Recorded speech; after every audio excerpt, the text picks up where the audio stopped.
متتبعي وصفات لينا، كنرحب بكم وكنتمنى تكونوا بخير وعلى خير وبصحه جيده ان شاء الله. فيديو جديد على قناتي، كنتمنى ينال الاعجاب ديالكم. اليوم غادي نقدم لكم واحد الكيكه اللي كتجي زوينه بزاف، سهله وسريعه التحضير بمكونات متوفره في كل بيت. كنتمنى تنال اعجابكم. خليكم مع المقادير وطريقه التحضير.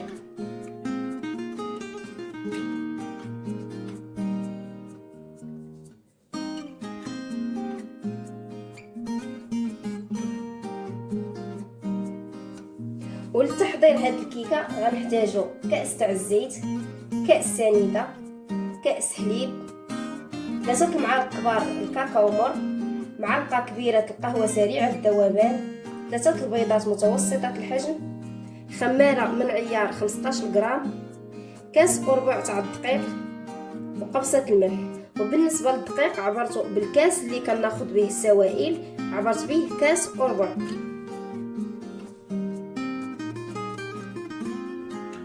وبسم الله على بركه الله غنبداو. غناخذوا الزيت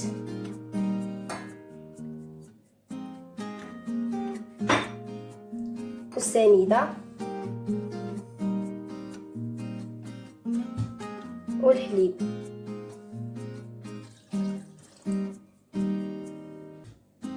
غناخذوا القهوه والكاكاو مر.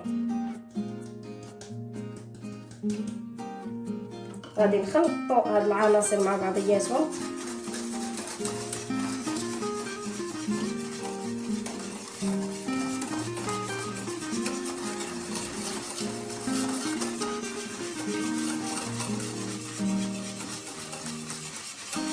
غادي نخلطوهم مزيان ونوضعوهم فوق البوطه على نار متوسطه ونتلاقاو من بعد.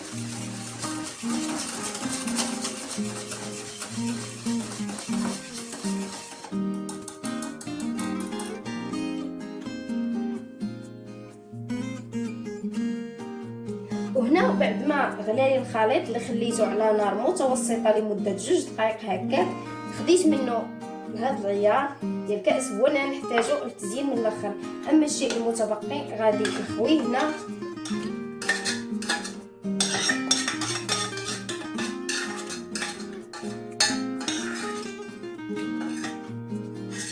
غادي نخليوه يبرد شويه، عاد نكملوا طريقه تحضير الكيك ديالنا.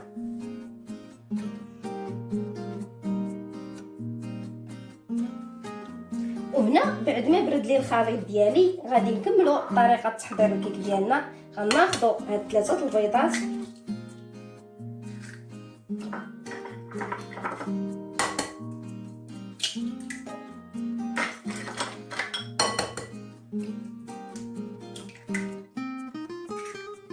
غادي نخلطوا بالطراب اليدوي.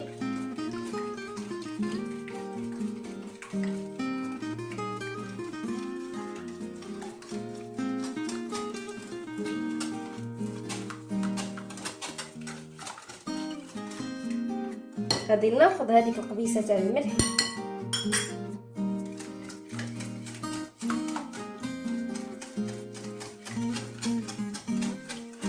غادي نخلطو مزيان حتى يتخلط لنا البيض مع المواد الاولى اللي وضعناها في السائل. ومن بعد غادي نضيفو الدقيق والخميره الكيماويه.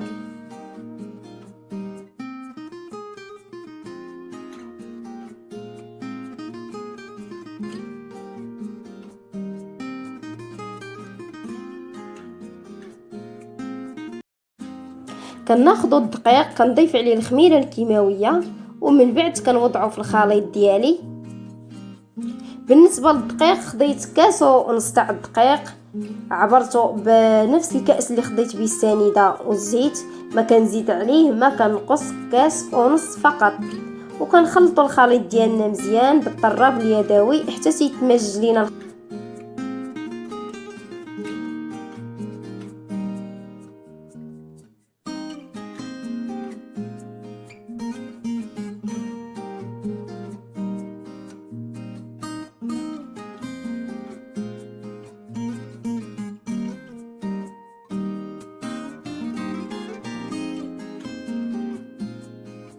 بعد ما خلطت الخليط وخد القوام اللي بغيت، غادي نجيب المول ديالي اللي سبق لي دهنته بالزبده ورشيته بالدقيق، غادي نوضع فيه الخليط ديالي ومباشره غندخلو الفران اللي بارد ما سخونش.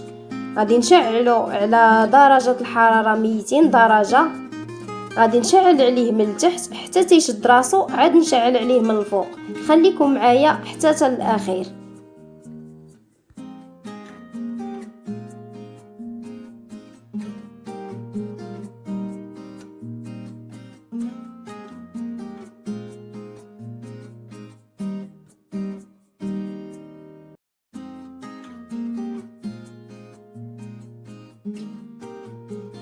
وهنا البنات بعد ما خرجت الكيك ديالي سخون، خرجته من الفران، غادي ناخذ عود خشبي ونثقبو مزيان باش فاش نسقيها تشرب الخليط مزيان.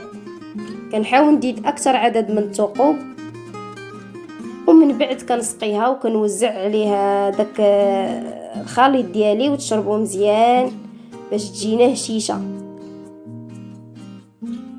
غادي ناخذ الخليط ونسقيه على الجوانب كلها، ناخذ الكميه اللي عندي كامله. واخا غتجيكم انها وضعنا الخليط بزاف، ولكن مع سخونه غادي تشربوا مزيان.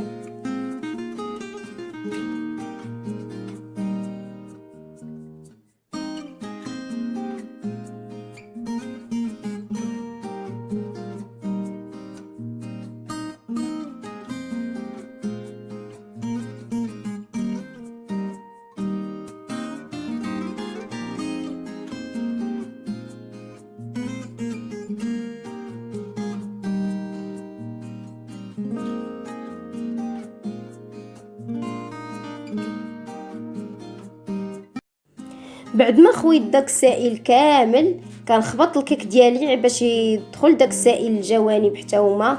بالنسبه للثقوب كتشرب داك السائل، كتشربو كيدخل لوسط الكيك ديالنا.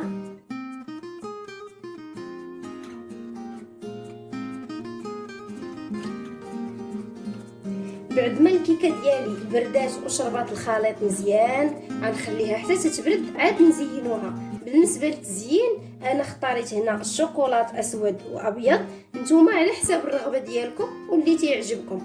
دابا غنخليكم مع طريقه التزيين.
وكان هذا هو الكيك اللي وجدنا اليوم. كنتمنى ينال الاعجاب ديالكم، كيجي رائع. بالنسبه للمذاق كيجي مذاق الشوكولاط مع القهوه، كيجي غزال بزاف، غادي يعجبكم وكيعجب الوليدات الصغار حتى هما. كنتمنى تجربوه والفيديو ينال الاعجاب ديالكم. شكرا لكم على التتبع ديالكم، والى اللقاء في فيديو جديد ان شاء الله.